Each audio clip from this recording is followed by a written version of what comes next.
What's up, everybody? Welcome to Kinda Funny Games Daily for Wednesday, June 17th, 2020. I'm one of your hosts, Greg Miller, alongside the Rogue One at Gary Whitta. Good morning. Good morning, Gary. How are you? I'm good. How are you, sir? I'm great. It does me well to see you there with your lights on in the background. You got this beautiful camera shot. You're putting us to shame as usual. This is what happens when you have a real streamer on the show, like yourself or Nitro Rifle. You understand? That's what it's all about. I mean, I've been talking to you forever. I very much doubt I can ever reach the heady heights of Andy. Andy's stream is great. I watch it all the time, and he always gets a big audience. Yeah, He has a good stream over there. He does. Maximum Cortez. Kinda Funny Games. That's where he streams. Yeah, trying to catch up. Big time. Yeah. How you been?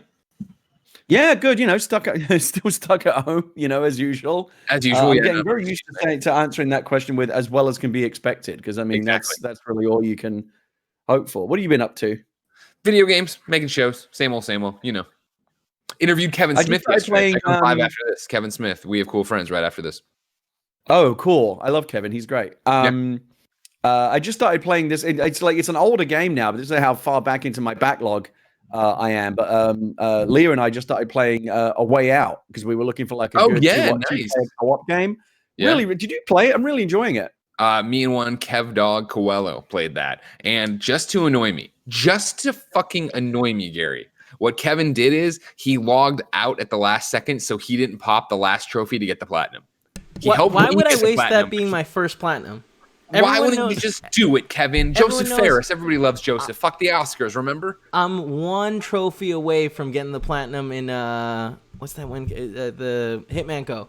One trophy away. Why don't you do that? I can't find my Vita. You're a troublesome young lad, Kevin. You know what I mean? You understand that? You're a troublesome young boy. Anyways, though, Way Out. You're enjoying it, Gary? Yeah, I don't know how far into the game we are right now. We're a good few hours in. We escaped from prison. We're on the run. Yeah. And now we're gonna go look for this guy that screwed us over, and we're gonna try and get our revenge. It's Leah and I were looking for something that we could play like cooperatively, and there's many good games out there that let you do that. But I've never seen a game that does 2-player co-op quite the way A Way Out does, and I'm really enjoying it. Good. Okay, good. I'm glad you're doing that. Wait, you're still playing Animal Crossing religiously, getting ready for Animal Talking coming back? Still playing. In fact, right after we're done here on the show, I am dropping the official season 2, the rescheduled season 2 premiere announcement with the official show date and time, and full lineup of guests will be announced in just about an hour from now. Well, that's very exciting, Gary. But we have games to talk about. Stuff like Let's talk about games. Snap. Stuff like Pokemon Smile. Stuff like Pokemon Cafe Mix coming to Switch. Because this is Kinda Funny Games Daily. Each and every weekday on a variety of platforms, we run you through the nerdy video game news you need to know about. If you like that, be part of the show at patreon.com/kindafunnygames. You can give us your questions, your comments, your concerns, everything under the video game sun. Then you can tune in to watch us live. But while you do that, don't forget at patreon.com/kindafunnygames, you can get the show ad-free. You can get the show with the exclusive post-show we do. You can get the show with your name read in it as a Patreon producer. Every buck at patreon.com/kindafunnygames helps keeps the lights on and the mics working. It would mean a lot to us if you like the show and you went there. However, if you have no bucks to toss our way, you can watch live on twitch.tv/kindafunnygames. If you're watching live, you have a special job. Go to kindafunny.com/you'rewrong and tell us what we screw up as we screw it up. That way we can just go, we'll know about it, we'll fix it for everybody watching later on youtube.com/kindafunnygames and roosterteeth.com and listening on podcast services around the globe. Remember to, if you're on Twitch right now watching us live, thank you so much for the hype train. And you, of course, have Amazon Prime. You, of course, have Twitch Prime. It gives you a free 30-day subscription. We'd love it if you gave it to us. Remember, they do not automatically renew. They want you to forget about it and waste your money. Don't waste your money. Give it to us, then give it to Gare, then give it to Andy, give it to everybody. Snowbike Mike. Kevin, one day, I'm sure, will start a Twitch channel. Give it to him. Housekeeping for you today. It is a huge day of content here on Kinda Funny, of course, but even bigger tomorrow. Right now, remember Kinda Funny Games Daily. Then after this, we are playing the Kevin Smith We Have Cool Friends I recorded yesterday. Then after that, we're recording our Last of Us Part 2 spoiler cast, which will go live on Friday. However, tomorrow, a bunch of live content on top of your regularly scheduled programming. At 1 o'clock tomorrow, I'm doing GCX, the charity for St. Jude. You can watch me from 1 to about 3:45 p.m. on twitch.tv/GCX event. We will be hosting that on Kind of Funny Games, of course, here on Twitch. Then, of course, at 4 p.m., it is EA Play. The boys here at Kind of Funny will be doing a live reaction on twitch.tv/Kind of Funny Games. I will not be a part of it because it's been officially announced today that I am hosting EA Play for the second year in a row. So, thank you, Kevin.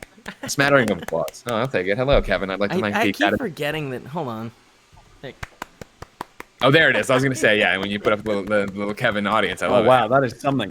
It's a nightmare because it's like, I love Kevin. It's not that he's a nightmare, and I'm not with Nick that many Kevins would scare me. It's the fact that some of the Kevins are distorted.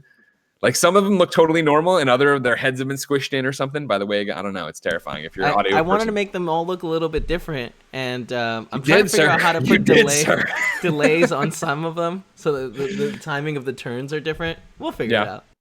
Of course, that's a lot of stuff happening for me tomorrow. But Gary Whitta is up to some stuff too. Right now, there is a humble bundle, Fight for Racial Justice. It's got games in it like Baba Is You, Spelunky, BioShock Remastered, and a lot more. But it's also got that anthology Gary was in. Gary, congratulations, and what's this all about? Oh, yeah. So Humble Bundle, can I post links in the chat? Because I'll happily post this link right into the chat if I can.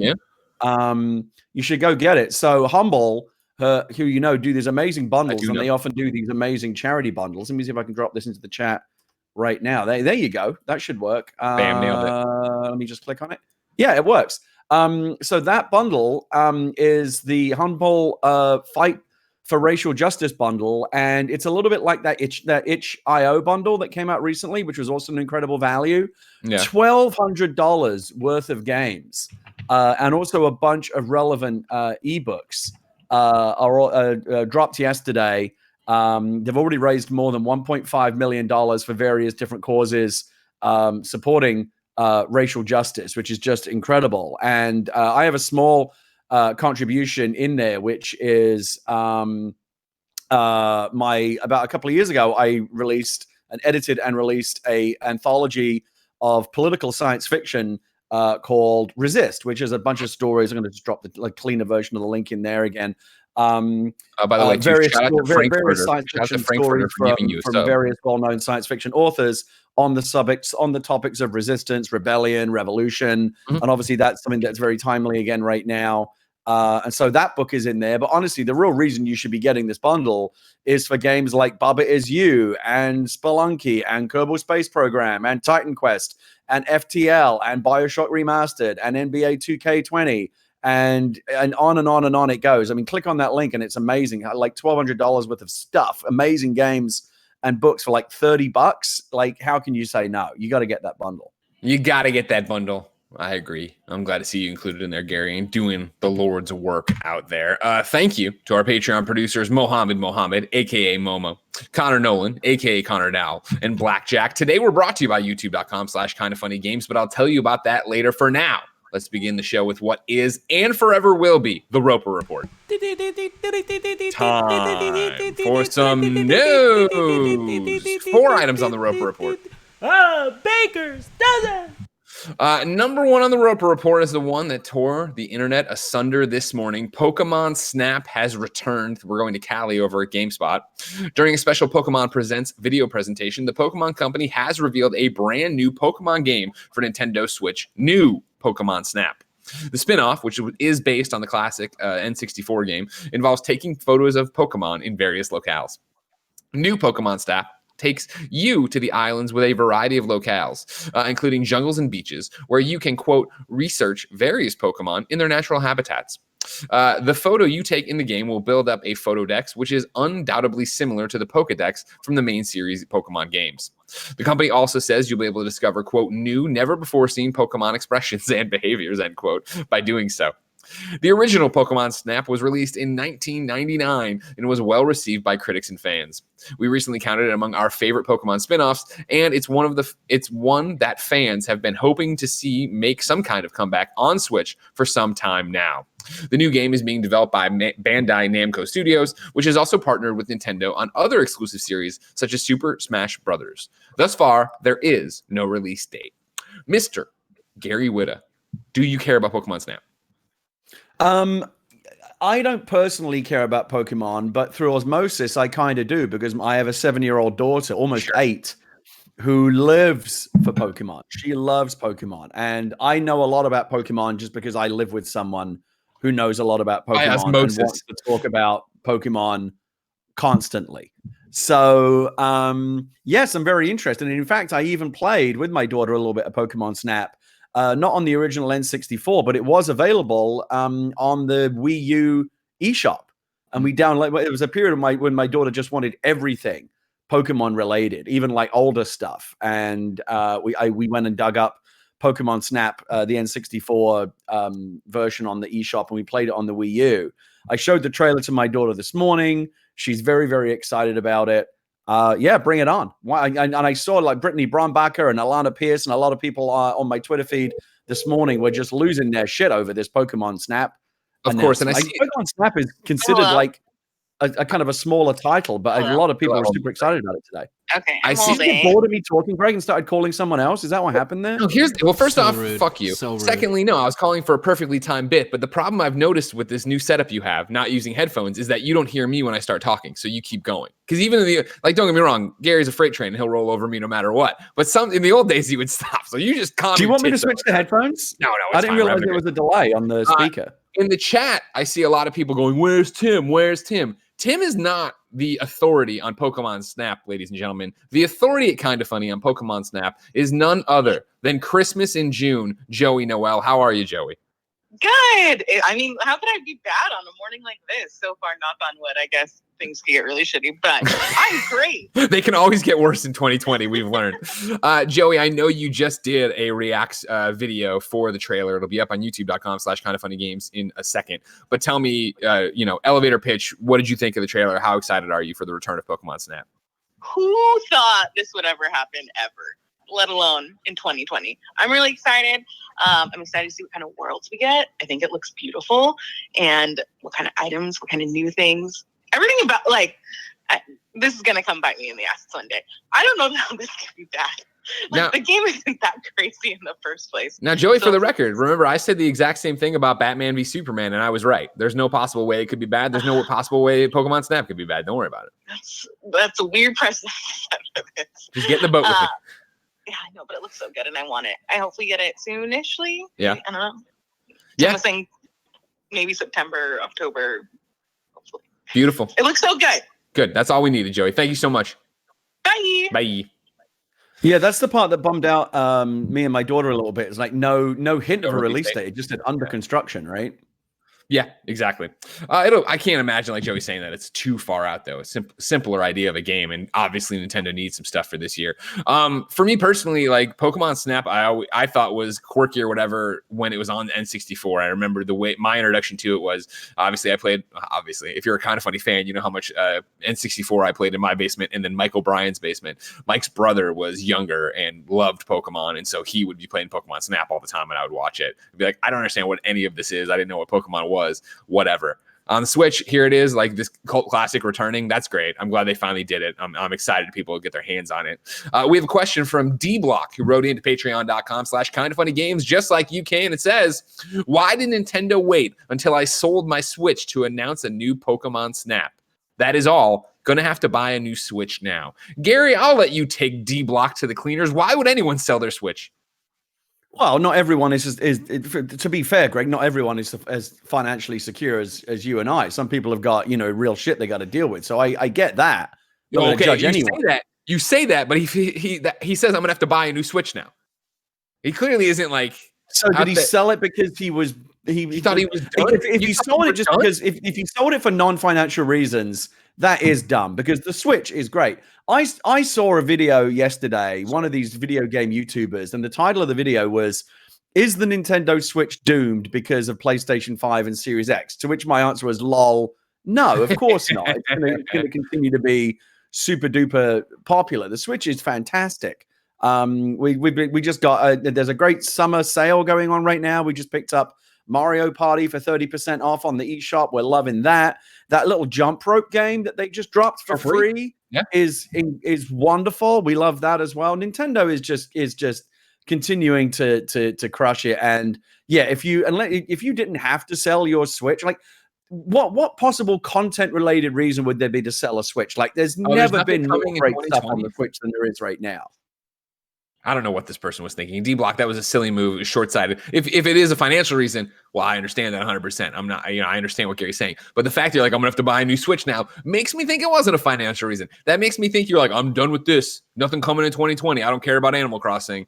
I don't care about all these Mario games that are getting re-released eventually, maybe kind of. Yeah, Paper Mario coming, but I guess Pokemon Snap was the thing that made him snap, and it's just so weird. Frankly, D-Block, again, if this isn't a financial reason and you just sold it because you thought nothing was coming in 2020, I hope they refuse to sell it to you. I hope the GameSpot person you go to, I hope the Amazon.com link understands who you are, and they say, you know what? No, you didn't believe in the Switch. Now we don't believe in you. Keep your money. Buy a PC. Maybe he was able to get a really good price for it because you can't get a Switch anywhere. The downside is he's not going to be able to rebuy a Switch because you can't get a Switch anywhere. Is that true? Are we in a Switch shortage right now?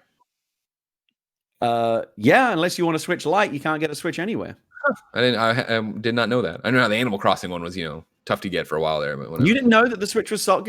Seriously, it's like the biggest thing right now. You cannot get like the full scale, detachable, dockable Nintendo Switch. You cannot get them. I remember there was the shortage when coronavirus started kicking up, when it really started ramping up the pandemic. I remember Nintendo talking about that they were going to have a shortage going on, but like I hadn't heard the ongoing. No, they are all gone. I'm not out there. You know what I mean? We were just trying to get one for my mother-in-law because it took forever. She really wanted to play Animal Crossing, and it's really sweet now that we have it. Like 3 generations of people in my family, my wife, my daughter, and her mother are all visiting each other's Animal Crossing islands, and it's absolutely adorable. But getting the Switch from my mother-in-law I was happy to buy one for her, but like you couldn't buy one, and it was a friend who ultimately uses one of those bots where like as soon as it comes online, it alerts you to it, so you can go and like grab it really quickly. That's the only way we were able to get one. They're really, really hard to get right now. Huh, interesting. I got more Pokemon news for you, though. During the Pokemon Presents, there was additional announcements, including Pokemon Smile. Gary, how hard was it to get your daughter to brush her teeth? I'm glad you brought it up because I was going to bring it up anyway. I said, don't sleep on the other. If you're a parent, don't sleep on the other announcement today. I already downloaded it. I got my kid using it this morning. Pokemon Smile. It's a free augmented reality Pokemon app for your phone that encourages your child to brush their teeth. It will give you, you collect and win Pokemon by doing a good job brushing your teeth. And anyone who's got a kid of almost any age, but certainly under 10, will know what a battle it can be oftentimes to get your kid to brush their teeth. When I saw this morning, I was like, oh my God, like my kid loves Pokemon. It's difficult. It's often hard to get her to brush her teeth because she's a kid like any other kid. This is brilliant. Between that and the jump rope thing, I'm loving what Nintendo and Pokemon are doing right now for stuff that actually is good for you. Like, it's fun to play these games. Like the jump rope game is obviously designed to get kids active when they're in lockdown, and getting kids to brush their teeth is a persistent problem for parents. So I'm loving what Nintendo is dropping these days. Has your daughter gotten better about brushing her teeth as she's gotten older, or is it just like maintain that she just doesn't want to do this? I don't know at what point kids finally start to wise up to the fact that they really should brush their teeth, but I can tell you right now, it ain't 7 because it's often tough. And I'm not singling out my daughter. I know other parents who have kids the same age, and it's a universal struggle. The video they put out for Pokemon Smile is very clear of like, hey, kids hate brushing their teeth. You know what I mean? This will make it fun, of course, because like you said, that's why there needs to be an app to incentivize kids to do it. And my daughter loves to collect Pokemon. She loves rewards. It does really, really cute like AR stuff. Like it will put like Pokemon hats on your head, and she was kind of giggling around with that this morning. I think it's gonna help. So another great little free drop from Nintendo this week.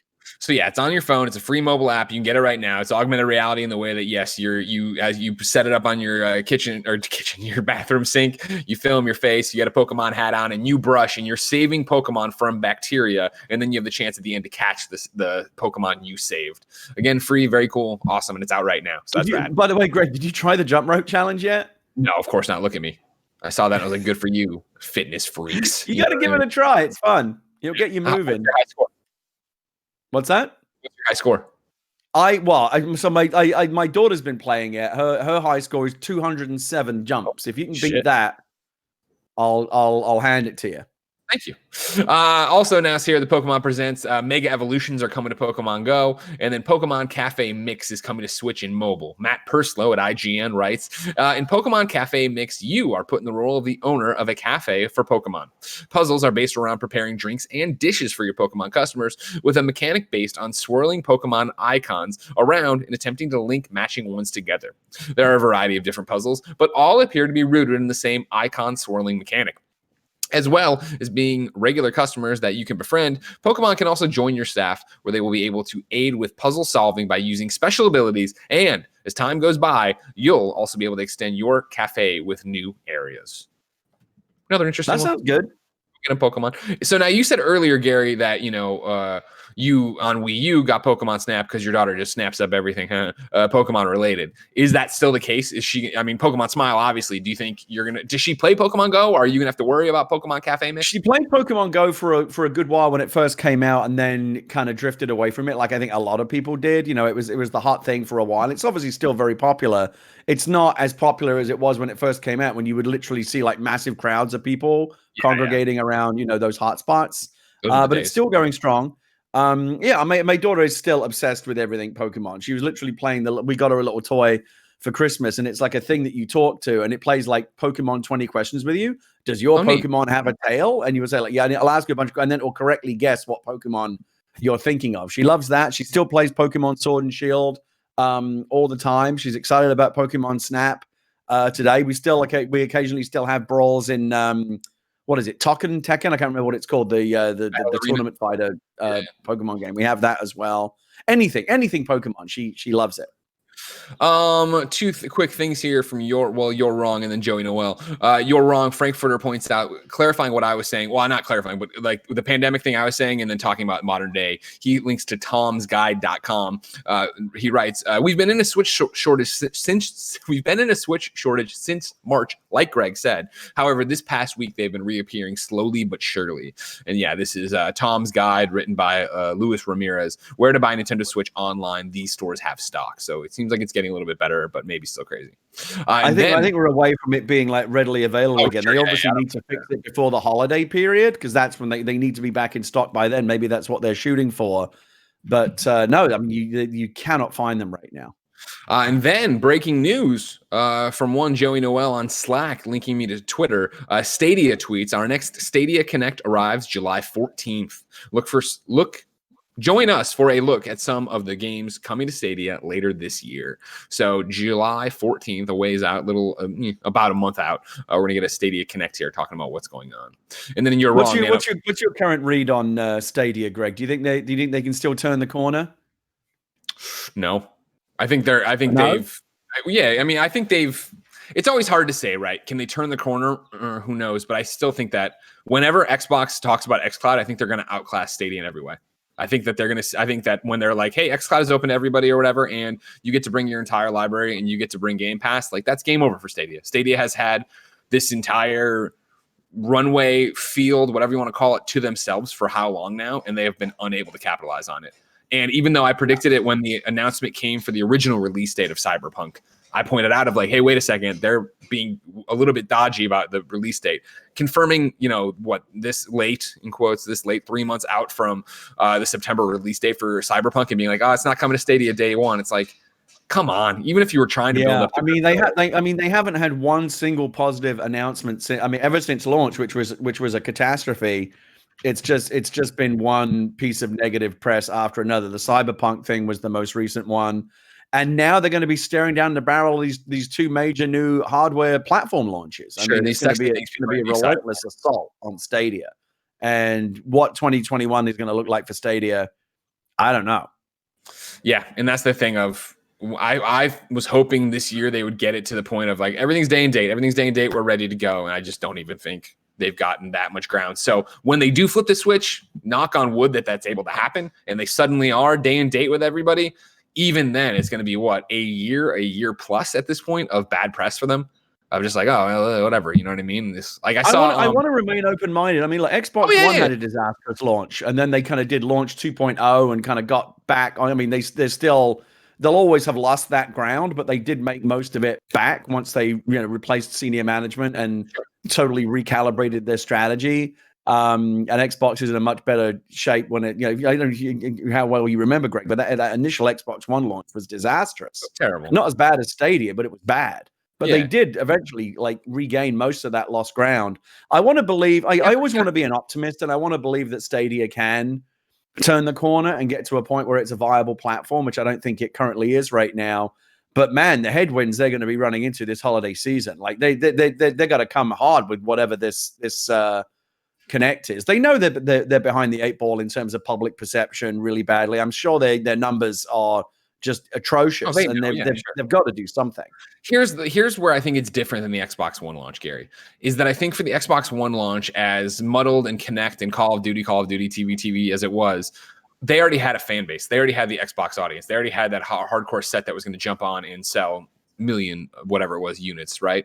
And so I think for Stadia to come out of the gate, be an unproven technology, have so many people doubting them, both as a tech side and then as a Google side, and then while the tech works, right, fail the way people were worried they would on not being able to get games and not being able to be supported and not being able to be a next-gen platform. And that's where, again, they've, I think, fucked this thing up from the jump, is that they came out and boasted that they were going to be the first next-gen platform, and they came out so far behind the PlayStation 4 and Xbox One that to even put them into the argument of being up against PlayStation 5 and Xbox Series X is ridiculous, because they haven't even proven they can compete in this generation. And so to be there and then here be 6 months out of release, we're 6 months into 2020, more than 6 months out of release, and have it still be you're just getting older games. You're not having these exclusives. You're just this thing that has an audience. I still subscribe to the Google Stadia subreddit. I, of course, still wish them well. I believe in streaming tech. I think streaming tech's cool. I'm glad people are pushing it. But it is this argument, especially when you think about Google's history and track record with stuff of like, cool, this has gone poorly.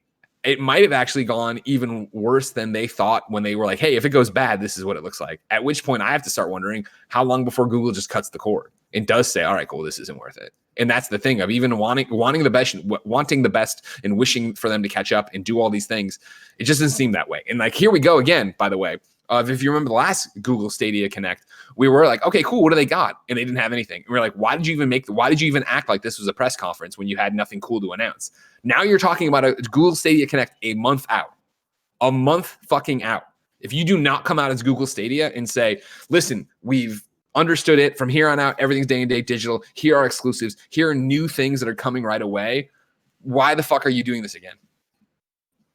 Yeah, I'll be particularly interested to see what they do with this new event, because they have to do something really impressive to start to dig themselves out of this hole that they're in. Because again, they really couldn't have launched at a worse time or in worse shape. If they had launched in great shape, that's one thing. If they had launched in kind of rough shape but like more mid-generation and they had more time to kind of get up to speed, that's another thing.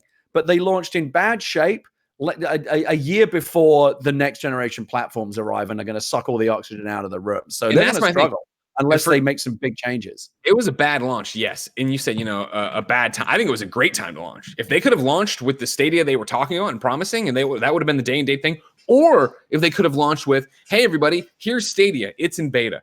If you're buying into an unfinished product, and we're going to be building and working it up to our real launch, our real, release from beta, then there'd be at least an excuse for them, and you could be a Stadia supporter and be like, sure, I know I paid for this thing and it's not exactly what I want, but I'm supporting it to get it where it needs to be. They're committed to getting it to where it needs to be. Whereas right now, I agree. I think they could have saved themselves a lot of grief by just branding it as early access or beta or something, by putting everything in a lovely, flashy Apple type box and charging full price for it and calling this like a 1.0 full release. I honestly don't. They must have known. They must have known what they were launching and sitting there going, this is not going to go. I can't believe that anyone at Stadia was surprised that greatly by how it was received, because they knew what they were launching. Sure. Yeah. A lot of smart game people work at Stadia. We know that. We've talked to them. We're friends with a lot of them. I'm sure they all knew, like, fuck, we're about to get destroyed. But someone above you in the chain decides that this is how it's got to be. This is what's going to, something last minute changes maybe. And that's like, all right, fuck, we have to roll with this and roll with the punches. But to the point of like, will they ever be able to close the gap? Like, they're they're in that Fallout 76 Anthem camp, right? Where for better or worse, they're the butt of the joke. Like how it kind of reminds me of that scene in The Great. You ever see the movie The Great Escape, Greg, with Steve McQueen? No, I know it though, but I never saw it. So there's a scene in The Great Escape where they've been preparing to escape for months, and they've been digging all these tunnels, and they've been forging all the documents, and everything's perfectly well planned.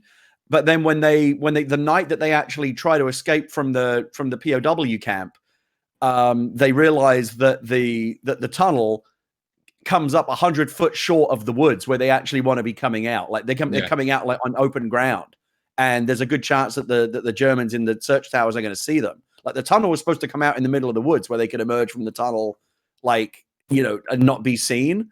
And when they realize that the tunnel has come up like 100 feet short, they're like, oh shit, like, should we delay the escape? Like, should we like not go tonight and like continue building the tunnel so it's 100 feet longer so that we can do it? But then they realize that all the documents and everything else that they've done, everything's dated for today. Like they have to go now, and they have to take the risk of emerging from the tunnel 100 feet short of the woods. And this is a very tortured way of kind of saying that's where I feel like Stadia was. Like, oh shit, we're 100 feet short of where we need to be, but all the other machinery to launch it this week is in place. Like we have to go. Yeah. And most of the people in The Great Escape got shot and captured. So I don't know whether or not if that's going to work out the same way with Stadia. Some of them got away, and that's the thing, dude. We'll see what happens. And I think for people like me who are, and I know I've been bullish on streaming from the announcements, right, and from the playing the demos at E3, and be like, oh shit, this works, and it'll only get better. Like if Xbox is able, and you imagine it's going to be this summer, right, when they actually sit down and talk about Series X and launch dates and details and first-party games. If in that presentation they come out and they're like, here's where xCloud's at, and we're ready to go into open beta for everybody, and I think they're just going to outclass them just in terms of library. Because again, my whole thing with streaming was, of course, I want to be able to stream games when I'm on the road. And 2020 hasn't been a problem for me. That's why I haven't played really any Stadia since launch, right? And when we were leaving the office and I was packing stuff up, I looked at my Stadia controller and I was like, no, like what's coming out? Like, why would I bring this with me and just have another thing in my house right now that I'm not going to use? But if when everything's back to normal or a form of normal or the new normal, and we are able to travel and do stuff again, I still think it's going to be that if I can take my games on the road, like I'm playing Minecraft Dungeons right now and having a great time. I'm playing it on PlayStation 4. If it was, hey, we're on the road and I don't want to do remote play to my PlayStation 4 and xCloud works the way it's supposed to work, would I have played Dungeons on xCloud? Maybe. It's an easy platinum, so probably not, but maybe I would have. Like that's the whole argument I've had from the go of it, of having my games library wherever I am and having it be near perfect in terms of latency is what I want. Speaking of really fun co-op games, Minecraft Dungeons, there's another one I've been having a ton of fun playing with the family. Really good. Yeah, right. And right now in the chat, I see at Joey Noel saying, rude Gregory, play with me. Joey, for the record, on Monday, I almost hit you up. I started it, and then Nick hit me up about Predator. I played Predator. Last night, I started playing early and went to bed early. You were never online. Otherwise, I would have. I'm down. You know what, Joey? Come play tomorrow with me during GCX. Let's do that for charity. It just occurred to me. I don't think I have Joey's gamer tag or a PSN name. I got to get those from her. If I might, I don't think I do, but I'm going to have to double check with her after the fact. She's Mad Trucker 69. That's her on PSN. It's Joey Noel. Okay. No, come on. All right, you're wrong before we get away from too far away. Joey, if I don't know, I'll check. But if I don't have you, I'll add you today. The nanobiologist writes into You're Wrong and says the Pokemon Arena Fighter is called Pokken Tournament. That's what Gary was thinking of when we were talking about that. That's the one. Yeah. Back to the Roper Report. Number 2, the female Lombax we saw in Ratchet and Clank Rift Apart is playable. Insomniac tweeted yesterday, play as Ratchet and a mysterious new female Lombax from another dimension. Hashtag Ratchet PS5, hashtag Rift Apart. So there you go. That's confirmed. Good news for you there. What did you think of the PlayStation 5 event, Gary? I thought it was good. Some really, really impressive games. I'm very excited about that Miles Morales game.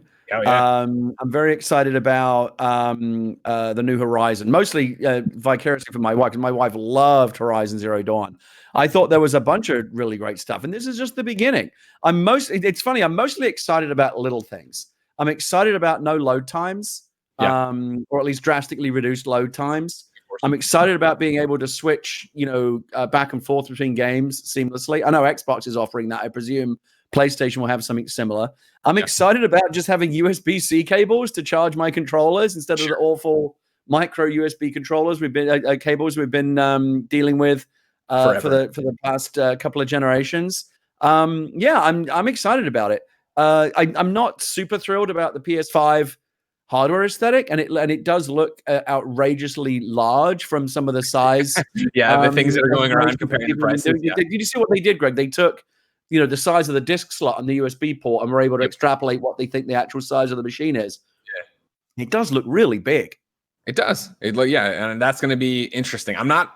I know that I'm, I guess, speaking from a place of privilege or whatever, but like, I think it looks cool, so I don't mind it being bigger. And I'm the same guy who loves the Series X, like weird squat rectangle, like standard as a tower thing. Like I'm stoked because like once I put it into my entertainment center, unless when I'm traveling, I don't really notice it or care how big it is. But I understand it's interesting, isn't it? This is the most different. I think the two main consoles, as we think of them, have ever looked. Like the PlayStation 4 and the Xbox One were basically black boxes. The PlayStation 4 had a bit of a slope on it, a bit of a slanted angle, but was basically just a black box.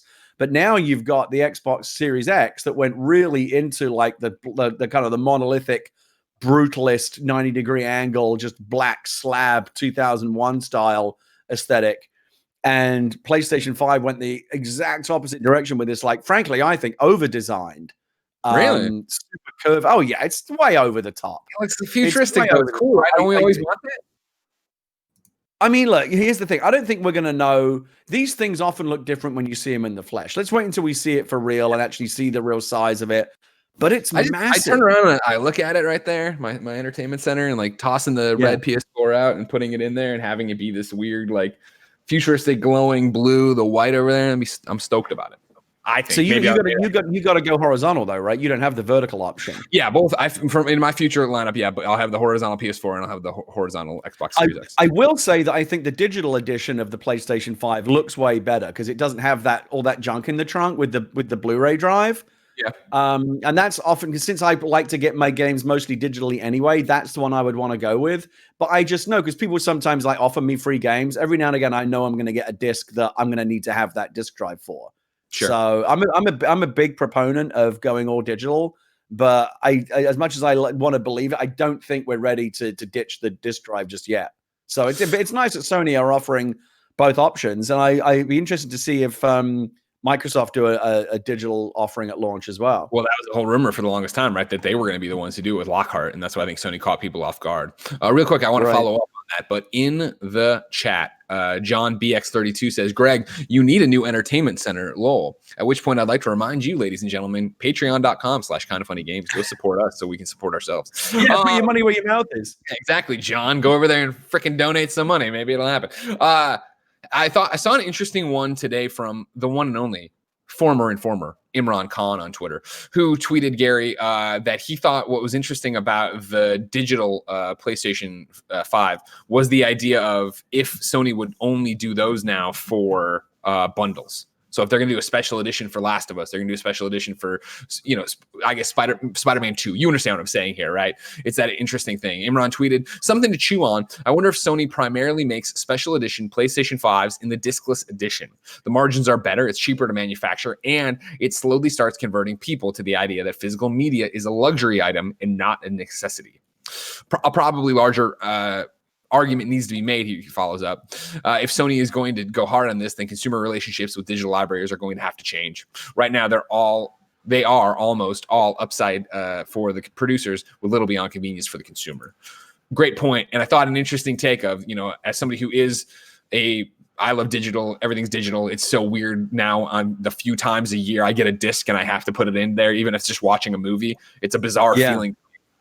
I do wonder if that is a move Sony's going to take advantage of trying to push and need people there, because you figure most people buying these special editions are waiting, so they're not in the launch window. They are there for a specific game, and they're there because they love that game. You already have such a small audience going for it. Would they care if it was digital only? Yeah, it's an interesting point. Again, I can't even remember the last time I put a physical Blu-ray disc into a drive to watch a movie. I just watch. I'm very fortunate I have really good internet, so everything. Look, if I stream something from Disney Plus or Netflix or iTunes, wherever, it looks fantastic. And if there's a difference between the bit rate on a. I know that you're always going to get a slightly better bit rate off a physical Blu-ray or a 4K, UHD disc. I don't have a trained enough eye to really notice a difference. It all looks great to me. I don't really enjoy swapping discs whenever I need to change games. That's a hassle for me. And I'm trying to remember the last time that I acquired a game. Like if I'm buying a game, I'll always buy digital. I think the last one I can remember, Greg, and I've got to go back a while here, was God of War. You got me a free copy of God of War, but it was a disc. And I remember when you gave it to me, I was like, what the fuck is this? And you're like, that's all I got is a disc. I'm like, I mean, I'll take it. I'm grateful for it, but holy shit. What is this, the 80s? I'll take it. I'm grateful for it. But 2 years later, I'll still shit on you on a live show. Shit on you about it. That was the real DLC. Was 2 years later, we're still releasing the expansions where I get to shit on you for giving me a free disc. I love you, Gary. Number 3, and Gary, I think I speak for everyone. For everyone, kind of funny, including yourself, when I say fuck racists. Number 3, the KKK is fucking dead in Red Dead Online, at least. Patricia Hernandez over at Polygon writes, Red Dead Online, Rockstar's multiplayer portion of Red Dead Redemption 2, has historically struggled with wrangling hackers who can bend the game to their will. But recently, Rockstar has put a stop to a racist cheat that allowed players to take on the role of the Ku Klux Klan. The KKK appeared as an in-game white supremacist faction within the single-player portion of Red Dead Redemption 2. While they are not included in the MMO portion of the Wild West, players can still make these characters appear through a series of mod menus, cheating programs often used by hackers. These external programs allow players to simply pick models, which the community colloquially refers to as a type of ped, to bring into the multiplayer. Potential spawns range from alligators to trains. If you were in the base game, there's a good likelihood you can use it via these if it's in the base game, there's a good chance you can use it via these menus. Previously, it was possible for cheaters to select a KKK model through this game. In the past few weeks, there have been increasing reports of cheating attacks by community members who say flocks of hooded NPCs are terrorizing them, either in the form of NPCs or posse groups who pretend to be the KKK. One report pictured in the article above sees a player with a handful of KKK models stuck to their persons. Hackers just spawned KKK on me because my character is Asian, the player said on Reddit. Midway through June 2020, the Rockstar issued a patch that addressed at least part of the issue, according to data miner Tez2. Red Dead Online no longer allows you to spawn KKK NPCs as it did before. A Rockstar representative confirmed to Polygon that the game no longer allows for the racist cheat, but did not offer any additional comments for publication. So, fuck racists, and good on Rockstar for making that something that you can get. They knocked out. I mean, what is there really to say, Greg? I'm glad. This is the first time hearing of it. I'm glad that Rockstar is taking care of it. Yeah. The depressing part for me is the fact that this is even like, who are these fucking people in the year 2020 that are doing this? How fucking stupid do you have to be? It's just depressing that people like this still exist. Man, I'm trolling. I mean, obviously that they ever existed, but today, what the fuck? Yeah. 100%. So fuck them into the ground and get rid of them. Ban them from your game too. Get them out of there. Number 4, in happier news, and news that I can't, like, if you're talking about the Venn diagram of Gary Whitta's life, this is a perfect circle. Number 4, KFC Philippines is opening up in Animal Crossing. This is Nicolo Manaloto at Ungeek. Kevin, if you see, I have a please show there, if you could show Gary. Craving some fried chicken? Well, you can always get some delivered to your doorstep. KFC goes one step further and lets you enjoy some virtual chicken, all without leaving your Animal Crossing session. KFC and Ogilvy recently teamed up to create this incredibly detailed Animal Crossing New Horizons island that features a KFC restaurant complete with some scrumptious fried chicken. The KFC island's centerpiece is no doubt the mini kitchen, and there you can see some of KFC's signature menu items being prepared. Of course, there's also a dine-in area where you can virtually enjoy some KFC chicken by the buckets load. Best of all, there's no need for social distancing on this island. While on the island, if you're lucky, you might even spot Colonel Sanders himself. Seeing him won't just be a treat in-game. You'll also be given a code for a real 8-piece bucket of KFC chicken. You can get IRL for free. You can make sure you follow at KFC Philippines on Facebook and wait for the daily dodo code. Gary, this is a perfect crossover of your interests of fried chicken and Animal Crossing. Well, not really, because I don't eat fried chicken anymore. I haven't for 6 months. Sure, but it's virtual now, Gary. On my diet. What's that? It's virtual. This is a perfect. Yeah, but thing they said he'll give you a code for like a free 8-piece. I can't. I thought you were a man of the people, Gary. Give it away to the people, Gary. Maybe a friend. Yeah, exactly. Well, and let me say that too far. I didn't realize. I'm sorry. I didn't realize there was such a blood feud now that any other cool Animal Crossing thing is dead to you because you have a talk show with Danny Trejo. No, it's sorry. Well, let me just say that. Hey, Greg, let me be clear. There are lots of cool Animal Crossing things that I like. What I don't really like is this growing trend, and this is not the first one to happen, of marketing agencies and big corporate brands piling on to something that they see as popular. Oh, our demographics, our pie charts, our spreadsheets, our market research indicate that people really like Animal Crossing right now. Let's commoditize it. Let's monetize it. Let's slap our brand on it and turn it into a thing so that we can sell some more of our products. That doesn't excite me. You changed, man. You know what I mean? You used to be cool. Yeah, you shaved your head and now you want to be evil. You want to be the only Animal Crossing game in town. On the plus side, you also look a lot slimmer. Oh yeah, you look great. Yeah, because I don't eat fried chicken anymore. What's the weight count? Are we still doing the weight in? Yeah. 210. So I've been at 210 for a little while. I've kind of hit a little bit of a plateau, but I'm still working on it. Still down from 252, 42 pounds lost. 10 more to go. We'll get there. Gary, we're proud of you. I went back and watched some old videos of me on Kind of Fun. I said I would do this, Greg, that after I lost some weight, I would go back and watch old Kind of Funny videos of me when I was heavier. And I didn't realize, but yeah, it's a noticeable difference. I'm quite proud of myself. I'm gonna give myself a quick pat on the back here. I feel like I've done well. You should be. We're proud of you too, Gary. We love you. Gary, I'm excited to see you lose these final 10 pounds, but that's going to take some time because, of course, you have to put in work for your physical fitness. If I wanted something more immediate, say what came to the mom and grop shops, where would I go? The official list of upcoming software on each and every platform as listed by the Kind of Funny Games Daily Show hosts each and every weekday. Yeah. Out today, Curious Expedition 2 is now available on Steam Early Access. Across the Grooves is on Switch, PC, and Mac.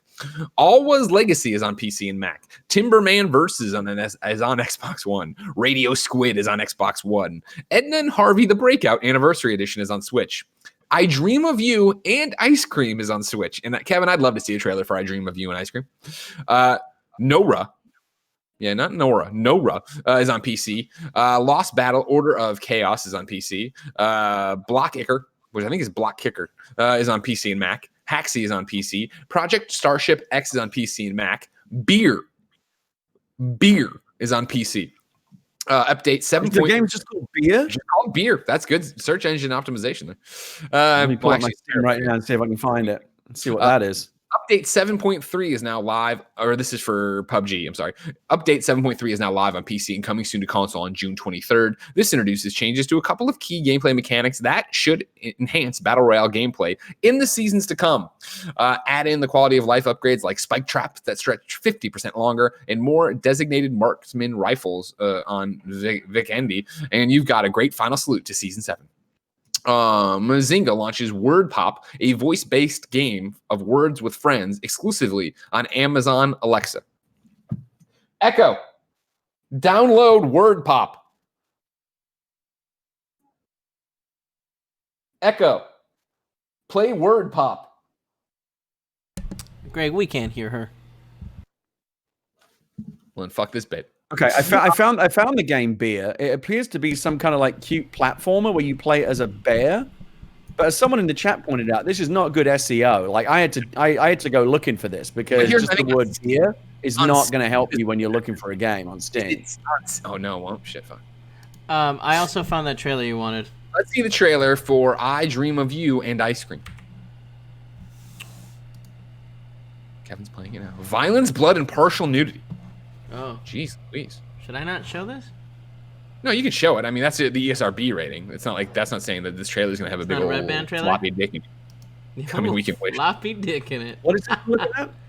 We're looking right now at I Dream of You and Ice Cream. Oh, I don't like this big head. I haven't muted. Oh, I don't like this big head at all. Gabbo. He came from space. I don't trust anything that comes from space. Everybody knows that about me. That does look like Gabbo. From the creator. I'm totally the opposite. I just fully trust everything from space. I thought there was gonna be like a cute game of like falling in love with people and ice cream. No. Now I'm doing puzzles and I got a robot or a mannequin. Oh, he's gonna eat these people? They're bowing down to Gabbo? Because Oh, no, turn it off. I don't like this at all. This is idol worship, and I'm not a part of that. Haxie. I already said that one. Comes to early access. Fortnite Chapter 2 Season 3 Splashdown is now live. If you didn't know, Aquaman is part of the Battle Pass, which means I bought the Battle Pass today. And the first DLC for Pokemon Sword and Shield, Isle of Armor, is out today as well. New dates for you. Mobile Suit Gundam Extreme versus Maxi Boost has begun its open access period beginning June 19th. Players will be able to play the game I just said for 24 hours every weekend on the PlayStation 4. On July 16th, Bounty Battle comes to PC and consoles. The Feud Wild West Tactics is coming out on July 22nd on Steam.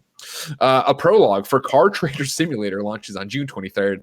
And Fight Crab comes out on July 30th on Steam. Fight Crab, what is that? That sounds good. That's another good one, Kevin. If you can get that one up, I did see that they had one of those gifts in there. Just found it. Fight Crab.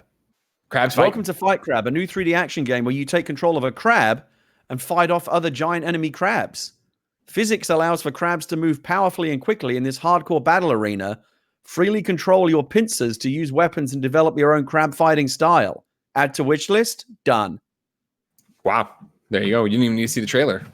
Kevin's I wonder if you can hit those giant enemy crabs for massive damage. Here it is. Okay. Can they see it? Like, you see it here. They're going. These crabs are going at it. They are going at it. I mean, this is the kind of game you need. This is what we need. All right. Period. End of statement. Before we go any further, I want to toss this one in here. This is an interesting one from a You're Wrong. Who sent me this one?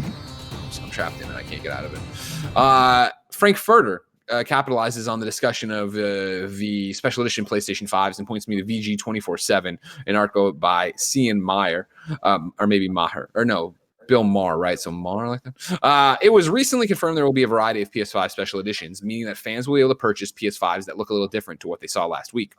The news comes from a post published by PlayStation Vice President of UX Design, Matt McLaurin, on LinkedIn, which attracted a wide variety of inquisitive commenters hungry for more details about the PlayStation 5. Among things, McLaurin confirmed that there will be a range of PS5 special editions to players who are looking for something to spice up their base white PS4. Quote, while this is the flagship / reference, you can count on an even more beautiful and hopefully radical special editions, he wrote in response. Customization with special editions will be beyond anything we've seen before. Someone mocked up this is still the quote, someone mocked up a wooden one on Reddit that looks pretty good. Then we're back to the article. Someone also mocked up a Miles Morales PS5. Although it's not official, still, it looks incredibly impressive and could give you an idea of what the Miles Morales PS5 would look at, hypothetically speaking. While McLaughlin has his own particular PS5 special edition in mind, quote, we'll show more of the OS soon, he said after the reveal. After that, the PS5 interface will be a 100% overhaul of PS4. I'm sure there will be a special edition for everyone, he continued. I'm hoping for a Horizon Forbidden West special edition. Interesting. The way you made it sound in You're Wrong, it was going to be about faceplates and stuff, but this sounds like they're just making special editions. So that doesn't help me at all, Frankfurt, to break your dick off. Back to this thing here. What do we got here? We're going, yeah. Ladies and gentlemen, let me tell you about our sponsor.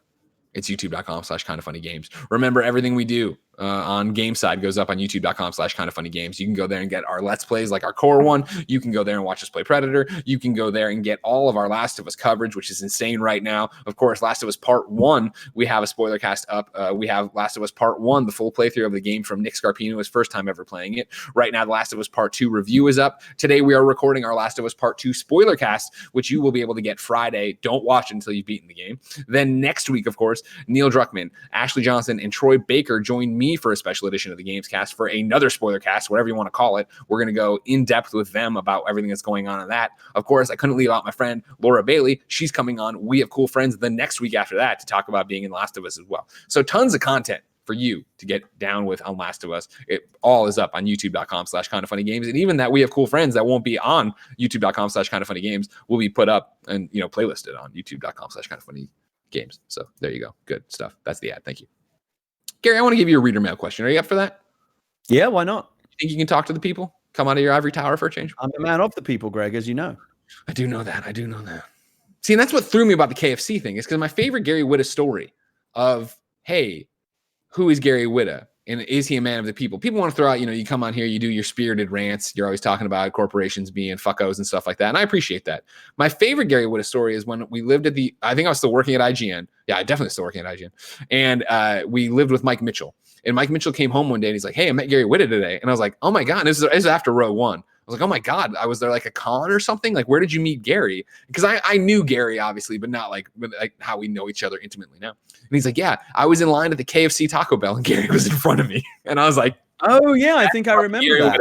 Whitta, Hollywood movie writer, game writer. I think I even remember why I was at that KFC and what I was getting, because they had just unveiled the double down. Remember the double down? Mm-hmm, where instead of bread buns, it was basically 2 pieces of fried chicken with cheese and bacon in the middle. I was like, I gotta try that. Yeah. But you know me, Greg. I make moves. I don't stand still. I evolve. I change. I grow. I can't eat shit like that all the time anymore.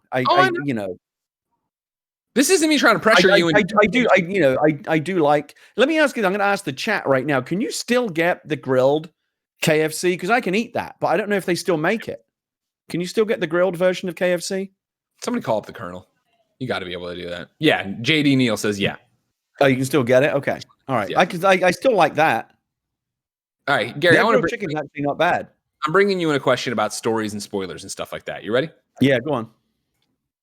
I am the Game 13. Writes into patreon.com/kindoffunnygames, just like you can. It says, hi, Greg and Gary. So The Last of Us Part 2 releases in about 18 hours. After that, the internet will be flooded with Let's Plays and Twitch streams and people who have finished their own playthroughs of the games. My question is this. For a game that's both as anticipated and is as narratively driven as The Last of Us Part 2, do you expect a stronger than normal influx of spoilers and general douchiness surrounding the watching/streaming of the game? Also, we always talk about the spoiler periods for movies and TV shows, but games don't seem to get as much respect. Parentheses, I'm guessing the nature of experiencing a game is so different than most pop culture, spoiling game stories doesn't usually register as a big deal. Should there be a moratorium on spoilers for The Last of Us Part 2 that's a little longer than normal? Shorter than normal? Spoiler discussions is pretty all over the place to begin with for most things. Does this game need to be talked about a little differently, at least for a few weeks when it comes to specific details? Thanks for the show. I am the Game 13. I think the overall answer here is yes. But I don't think it needs to be treated to every question you're asking pretty much, right? But I don't think it needs to be treated drastically different than most games. I can't speak for every podcast in the world, and I definitely know people still think I suck at it, but we should go out of our way on Kind of Funny not to spoil things for you. And if we are going to spoil things, I mean, even for Spider-Man, right? We'll be like, all right, spoilers for the end of Spider-Man, and then we'll go into it. Spoilers for God of War, we'll go into it. I think Last of Us Part 1 is the one where I don't feel the need anymore to do it. I'll occasionally do it as a joke, but Last of Us Part 2 and narrative-based games in general, but a game that is so focused on narrative like Last of Us Part 2, I don't think you should be spoiling the ending or the character arcs or anything like that for a long time, let alone even when you start doing it. I don't think you should be doing it willy-nilly out of the blue, just, hey, drop it in, not saying, hey, spoiler, warning. Gary, you write a bunch of games like this. Yeah, and I have strong feelings about these things. So specifically for The Last of Us, yeah, I don't want to get spoiled. I already muted a bunch of hashtags on Twitter, so I don't even want to see the conversation. The thing with me, Greg, as you know, is I'm thinking about just waiting for PlayStation 5 to play it. Like presumably there'll be some kind of remaster, some kind of glow up for the PlayStation 5 version of this game that will look even better. I'm in no rush. I mean, I definitely want to play Last of Us 2. I'm sure it's fantastic based on everything I've read so far. Sure. I'm excited to play it. I love the first game. But with PlayStation 5 only a few months away, I'm thinking about waiting to play the game like at the best possible version that it can look as. So I might. I've got plenty of other games to play in the meantime. I might just wait. I mean, no rush to play it, but that does mean that I'm going to be running a gauntlet for some time of dodging spoilers. And as time goes by, obviously those spoilers are going to be more and more out there in the air supply. I think, certainly the first couple of weeks, people should be very respectful about this. I know there's a divide on this issue. Some people say, well, spoilers don't bother me. They don't spoil my enjoyment. And there's think pieces out there that I personally don't agree with, saying like spoilers don't objectively spoil your enjoyment of anything. Like it's fine to have a story spoiled for you. I personally don't agree with that at all. But whether I agree with it or not, all I would say is it's the basic principle that I come back to time again on like a range of different subjects. Just fucking be respectful of other people's feelings. If spoilers don't bother you, that's fine. But fucking respect the person who says that it does bother them, and leave them the fuck alone. Yeah. And don't spoil things for them. This is not fucking hard. It's basic stuff. Just respect what other people want. If I tell you that I don't want the story spoiled, don't fucking spoil it. It's great that that you don't care about spoilers. That's great. Just don't leave me the fuck alone. You're 100% let me have mine, and don't shit all over my opinion by spoiling the story that I've told you I don't want spoiled. And yeah, if you're in the media, and there will always be trolls like the assholes that drove by the bookstore when the last Harry Potter book came out and said, "Oh, this person dies" or whatever. And like, how fucking hollow do you have to be? Like, how far does joy have to be from your life that the only way you can find it in yourself is by taking it away from other people? Fuck you. That really, really bothers me. But that's a whole other issue. If spoilers don't bother you, great. I'm very happy for you. Just respect my view as well. That's all I ask. I know that on The Last of Us, obviously, it was an issue because the game leaked early. There were some leaks that did. There were some people out there that just aggressively, vindictively wanted to spoil it, because that's how they got their jollies, was by spoiling the game for other people. But in general, here's the thing: after a couple of weeks, after people have played the game, they're going to want to read those really deep critical analyses that you can't avoid the spoilers. One thing that I read, Greg, and tell me if you agree, is that some reviewers were complaining that the initial review embargo conditions for the game were so restrictive that it was actually difficult to really talk about the game in a substantive way, because you were forbidden by the review embargo conditions from talking about several key narrative aspects of the game. Is that the case? And how did you feel about that? That is the case, that the review embargo obviously strictly prohibits a whole bunch of different stuff. We talked about it on PS I Love You XOXO this week in a long form discussion. I know Tim and Blessing did on a Games Daily as well. My take on it is I do not think it was more restrictive than a lot of games. Like I referenced Batman Arkham Asylum and what I was allowed to say and not say in that game. And I think that is where you get into an interesting thing where I know a lot of people were like, and don't get me wrong, there's an argument to be made either way. I'm not saying it's definitive and I'd go to the mat and, kill for this argument. But I saw one of the arguments coming up of like, yeah, when people review movies, they're not held to that kind of same thing. Nobody spoiled Avengers Endgame in it or whatever. The ending of that in their review. And obviously I'm sure there's some fucking review that did do that. But video games are such a broad scope, and everybody tackles a video game review differently. And everybody has a different idea of what makes this special and what makes this medium special. And I think The Last of Us Part 2 does a lot of incredibly special things in its gameplay and in narrative. And I think if you were to go in and put no embargoes on that, you would do what I think is so powerful and what people worry about with spoilers. Because that's my thing, full stop. And I've said this before, so take what you want from it. I've never confirmed or denied what I've had, quote unquote, spoiled for me. I knew spoilers going into The Last of Us Part 2. Some were true, some weren't. I didn't care personally, not that I would ever project that on anybody. I was still along for the ride, and the ride is still so surprising and different that I think if you were to go in then and then talk about what makes the ride special, you would make it less special for people who are picking it up in 18 hours. Yeah, I mean, honestly, even as I'm talking to you, Greg, I'm starting to feel like maybe waiting for the PlayStation 5 is a bad call, because it's really unrealistic to think that I can dodge major spoilers for that long. Someone in the chat just mentioned YouTube thumbnails. I've had shit spoiled for me by YouTube thumbnails before. And that's like, you're not going to be able to get away. You can employ every sensible precaution, and some shit will still get spoiled for you. And if we're talking about months, there's almost zero chance that I'm going to wait to play the game on PlayStation 5 and not have it spoiled in some way before. So maybe I should just bite the bullet and play it sooner rather than later, so I don't have to have that anxiety about spoilers that whole time. Yeah, I think I personally would tell you to get on it, because I also think what I love about this game is the discussions that are happening around this game. And I talked about I've already done a spoiler cast with the Game Explain folks. I'm excited to do our spoiler cast today with Christine, Tim, and Blessing, the same review crew, because every time I talk to people about it in depth, you get something different from it and their perspectives on events and perspective on gameplay in a way you didn't get. And that's awesome and powerful, and a discussion I think should only be entered into after you've played it. And this isn't even I don't have a problem with reviews that go heavily into spoilers. And again, sometimes the only way to have a substantive discussion about the story of a film or a book or a game is to get into into spoiler territory. Just put that up front so that people know that if they don't want, and most outlets do this, they'll say warning, spoilers ahead or whatever. Or in your case, you literally call it the spoiler cast. As long as you brand it as that, I know to stay away from it until I'm immune to spoilers, because I've already read or watched or played it myself. So, but there's a lot of amateurs out there that either don't appreciate that or think that because they don't care about spoilers, other people shouldn't either. And I don't like it when other people impose their views on me. Again, it's fine if you don't care about spoilers, but respect the fact that I do. That's all I ask.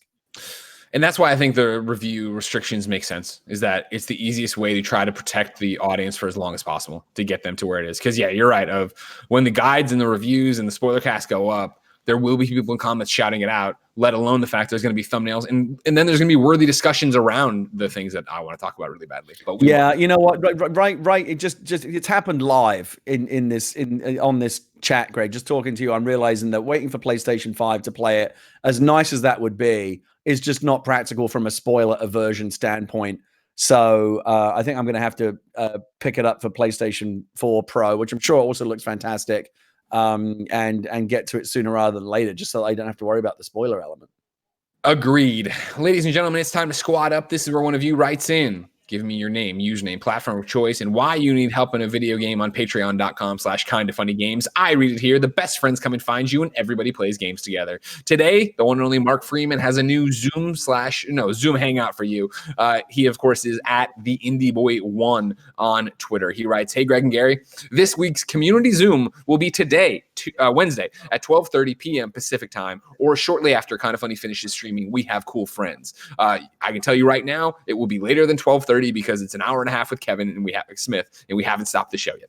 As usual, all the details are on my Twitter at the IndieBoy1 in the pinned tweet. Sorry for the short notice, but a poll decided it was not prudent to do it this weekend. These are basically virtual meetups and are really fun, as well as dealing with serious topics. Come hang with the Kinda Funny best friends. Go right now to twitter.com/the-IndieBoy1. You can get into the community Zoom today.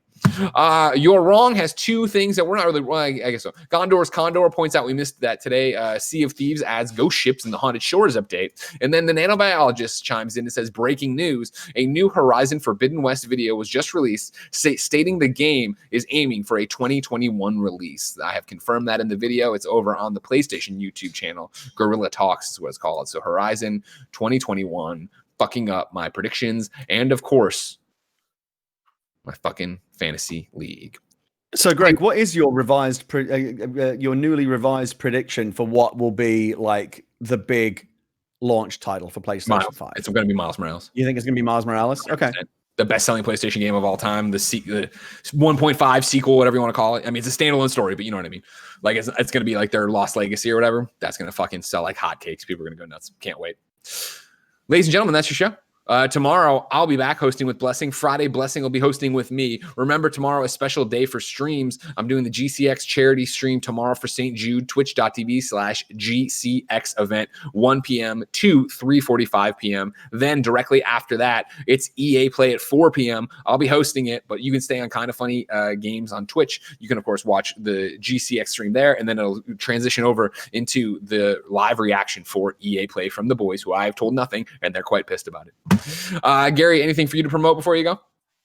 Not really. Stay tuned to my Twitter feed right after the show. I'm going to drop the Animal Talking show information. I can tell you right now there will be no Whitta Wednesday next week because Animal Talk because of a certain guest who's only available at a certain time. Animal Talking will season 2 will kick off next Wednesday at 9 a.m. Pacific. And we'll be announcing the guests as soon as I get off the show here. Sure. Other than that, go get that Humble bundle. My God, you got to get that bundle. Gary isn't going anywhere. Of course, we have a post show to do, patreon.com/kindafunnygames. You can go there to watch it, get the show ad free, ask your questions, and so much more.